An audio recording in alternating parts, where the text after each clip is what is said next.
confidence index that was released earlier today, showing that investor confidence slumped from 106.7 in the first quarter this year to 92 points in the second quarter this year. George, thank you so much for your time today. Thank you. All right, the slump really due to the fact that we have been seeing a lot of risk coming to the fore on a global level, and it's really got to do with the European Union sovereign debt crisis that played out in the second quarter. Yeah, absolutely. It's unfortunate to see the index dip back like this, but you look at all the subcomponents, whether it's the offshore component, whether it's the volatility component, whether it's the economic data going forward or expectations thereof, or if it's more to the point, the rotation between the asset classes domestically, all of them moved, unfortunately, in the wrong direction. And I think that says quite a lot about the kind of environment we're operating in. You're saying moved in the wrong direction, so basically moving out of equities, going into cash and bonds. Why would you say the wrong direction? Yeah, exactly that, because it tends to give a connotation of weaker investor confidence, generally speaking, when investors tend to rotate away from your riskier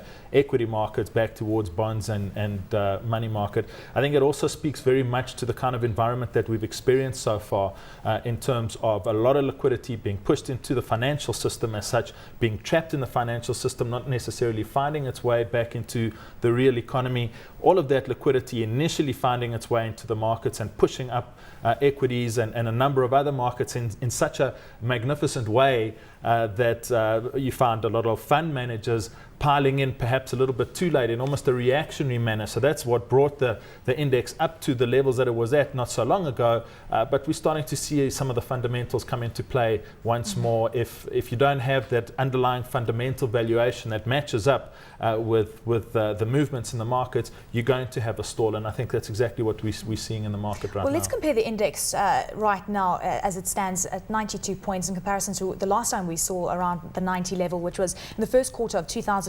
Also interesting to note that the highest level that the index has ever reached was 137, and that was in the fourth quarter of 2006, and the lowest level coming through in the fourth quarter of 2008. Just looking at how the JSE's levels have compared from now to 2008, and that was the last time we saw that 90 level coming through.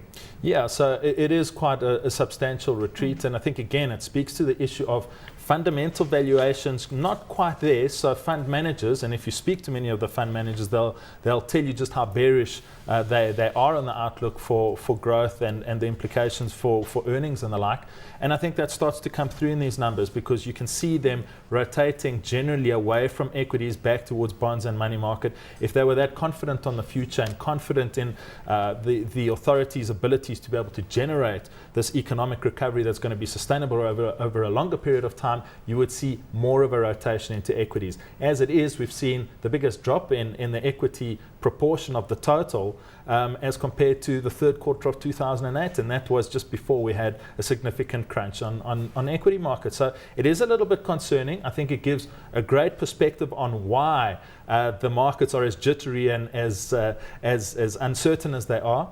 And going forward, I think it suggests as well that we're going to need some fundamental numbers to now start coming through before this index on a sustainable basis starts to move higher and to point to better returns generally. What would you say is on the top of the minds of investors out there? Because on one hand, we've got the European Union, perhaps some stability coming through because we've seen aid packages coming to the fore with the IMF and the ECB. On the other hand, you've got China saying we need to start cooling growth down. You've got the Fed alluding to the fact perhaps they're going to be increasing quantitative easing as opposed to pulling that back. You've got mixed economic data out of the US. You've got jobs still under pressure. And when you try and look at all of that, I'm sure it must be a tough job for investors to say, well, where is the best place to put my money? Well, that's exactly right. And in a way, you've almost answered your own question, because you've pointed out all the risks out there. Those risks are very much a fundamental factor that you've got to take into consideration when wanting to position yourself.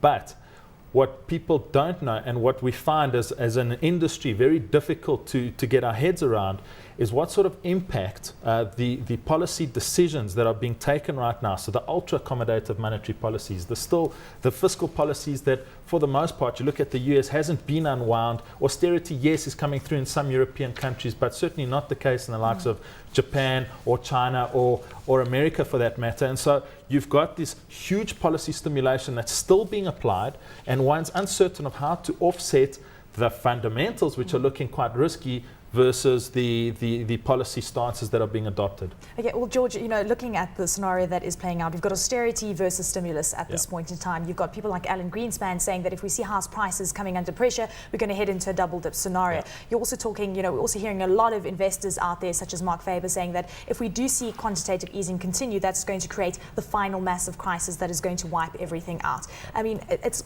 kind of tough to look at the future, and this is why we've got Fed Chairman Ben Bernanke talking about an unusually uncertain future. At the end of the day, that will filter through into South Africa, and emerging market flows are going to start, hitting saturation points as well.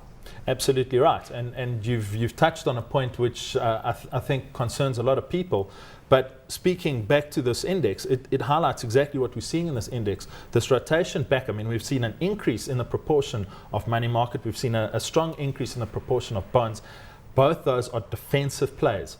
So you can see quite clearly that the broader market out there is not buying into this idea that the policymakers are trying to push out that all is well, that things are going to improve from here on out, that it's all looking a lot better than it did. They want proof, and the proof's going to come through in the fundamental data. Until such time as we see that, we're going to see things like this fluctuation upwards and downwards in this index, perhaps responding more to short-term volatility issues than it's going to respond to deeper seated fundamental drivers. Until such time as the fundamentals improve, you're going to see this lack of confidence, and that comes through here. George, where would you be putting your money very quickly? In the short term, I think you can't ignore the stimulation that's taking place. So I don't think equities are likely to sell off hard just yet. I think there's probably still a bit more upside there. Bonds, emerging market bonds offering some value. Money market not looking particularly attractive at this stage, but probably a combination of equities and bonds. Short term, longer term, I would be also rotating away from equities. George.